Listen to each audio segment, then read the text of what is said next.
TOR is a Russian short-range air defense system. Name, TOR-M2 missile system. Origin, Russia. Type, short-range air defense missile system. Designed by Almaz Ante. Manufacturer, IEMZ Kupol Metrowagen Mash. Variant, TOR-M2/M2E, TOR-MTA, TOR-MTB, TOR-MTS, TOR-M2K, TOR-M2KM. Mobility, MZKT 6922 speed. Road speed 80 km per hour.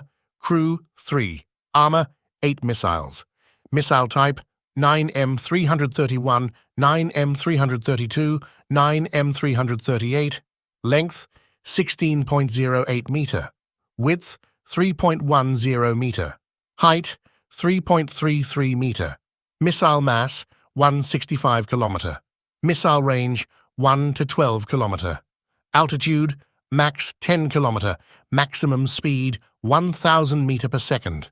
The TOR-M2 and M2E are able to attack guided missiles, aircraft, UAVs, helicopters, and other weapons flying at medium, low, and extremely low altitudes in adverse air and jammed environments. This missile system is mounted on a tracked or wheeled chassis. The TOR-M2 can engage the target at a range from 1 to 12 kilometers and at an altitude from 10 to 10,000 meters. TOR-M2U uses 9 M331 MU missiles. It can launch missiles while the TL is on the move. TOR-M2DT is intended to operate in Arctic conditions. It carries a total of 16 new and more capable 9 MM338 missiles.